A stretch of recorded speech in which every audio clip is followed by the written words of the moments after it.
Here's a video of Golan, an Israeli advocate, an Israeli politician, silencing the entire United Nations after exposing them for their bias against Israel and for the Palestinians. Let's see what she has to say. We gather here today to mark 30 years since the Beijing Declaration, a milestone of hope, a moment etched in history. 30 years ago, the world came together and pledged, in Section 29, to prevent and eliminate all forms of violence against women and girls. It was a noble promise, a stirring commitment that echoed through the halls of that conference. The leaders of nations stood tall and declared their resolve, or so they said. I stand before you today not just as a voice for my people, but as a voice for every girl whose dreams have been crushed by brutality, every woman whose dignity has been stripped away, every mother whose last breath was a cry for her child. I stand here for the victims you've ignored, the ones whose suffering you've excused because it didn't fit your narrative. It seems some were left out of that memo. Boko Haram didn't get the update, the Taliban must have missed the call, Hamas apparently didn't hear the news. These groups, subhumans in their cruelty, were somehow exempt from the world's grand proclamation. And honestly, I don't accept humanity from those monsters. My expectations lie elsewhere. My wrath is for you, the UN, with your hollow resolutions and selective blindness, abandoning Christian girls, Jewish women, and Muslim children who dare to dream beyond oppression. UN officials explained these rapes did not occur without context.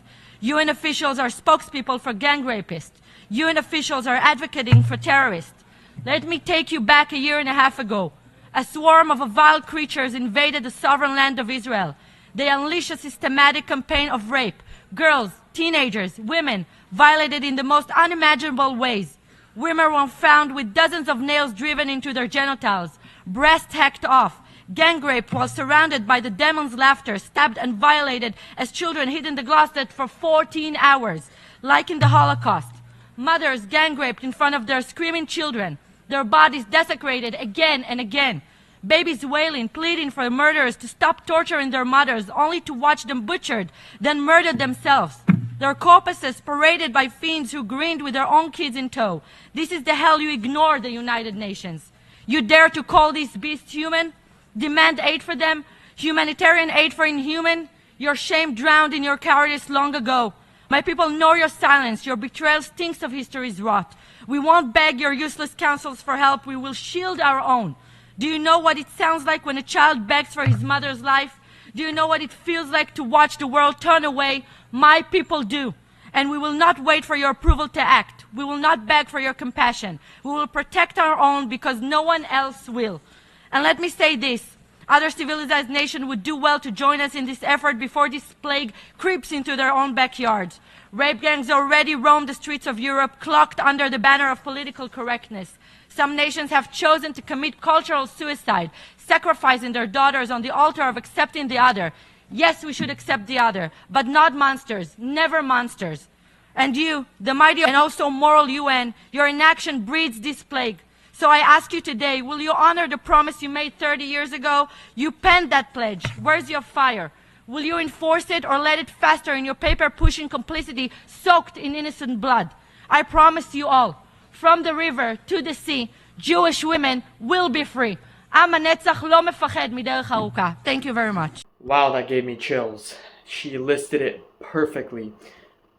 When the hostages and the current hostages right now in Gaza, the Red Cross or the United Nations did not visit them once. They did not make sure that they got the food and the care that they properly needed to survive. And this just proves how their bias against Israel is real. And as she says it very well, it doesn't fit their narrative. If it doesn't fit what the rest of the world is going to accept you as, they're only going to go against for what the world wants to hear, not what the real truth is and what the truth that has to be spoken out against. Thank you so much for watching the video. If you want to watch more videos like these, please hit the subscribe button. And if you want to contribute and help us make more of these videos, please go to buymeacoffee.com/Jewish Uncensored. We'll leave the link in the description. We'll see you in the next one.